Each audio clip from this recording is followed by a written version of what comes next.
Hundreds of viewers are responding to the latest 9 on Your Side I-Team investigation of the Hamilton County Sheriff's Office. The I-Team found the sheriff didn't suspend officers who were charged twice with OVI, and he didn't fire a corrections officer who reported to work intoxicated 3 times during the last 2.5 years.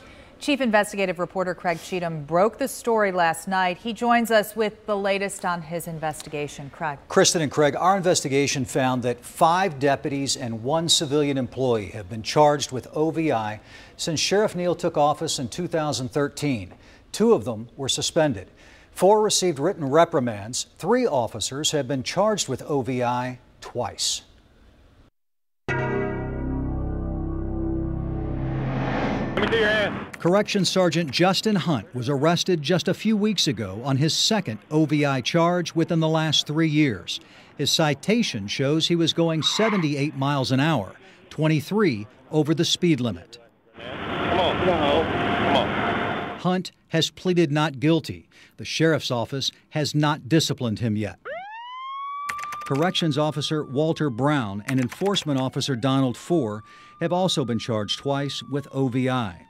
Both were convicted of OVI for their 2nd arrest. Sheriff Neal did not suspend them. It's surprising that you found so many cases of employees that have violated the law, especially involving alcohol. Jeff Whitty is a 35-year law enforcement veteran, a retired Woodlawn police chief, and a volunteer for Mothers Against Drunk Driving.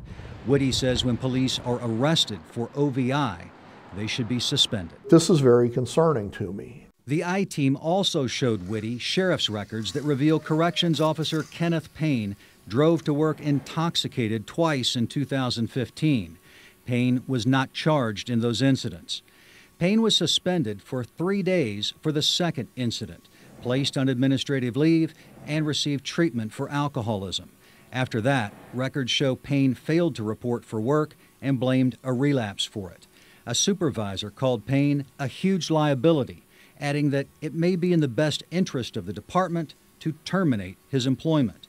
Instead, the sheriff gave Payne a 3-day paper suspension. 7 months after that, records show Payne was intoxicated at work for a 3rd time and was suspended for 10 days. It's really hard for the community to trust the police if the police can't even trust the system in which they work to be consistent and just and have integrity. And it seems to me that there's a lack of that in this agency. Now, we've received a number of emails and phone calls to our hotline in regards to this story, and you did try to reach out to Sheriff Jim Neal. Yeah, Craig, we made about a half-dozen requests during the last couple of months. We even provided him with specific examples. We even asked questions in emails, and the sheriff declined to be interviewed on camera.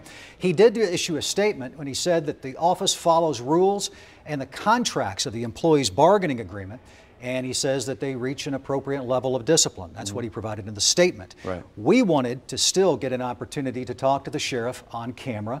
So on Monday, we went over to County Building and showed up after one of the County Commission meetings with Sheriff Neal and the Chief Deputy, and we wanted to talk to him about some of the employees, including Kenneth Payne, corrections officer that we mentioned in our story, who we found out resigned 3 weeks ago, but the sheriff didn't have any comment. During the whole time, he just said, I provided you with a statement, and that was the only thing the sheriff would say. 16 times in a row. Right. Okay. So what do you think about this story? We would love to get your opinion. Our new segment, the Feedback Friday segment, lets you sound off about stories just like this. Call our Feedback Friday hotline at 513-852-4998 or visit WCPO.com/Feedback Friday to submit a feedback video.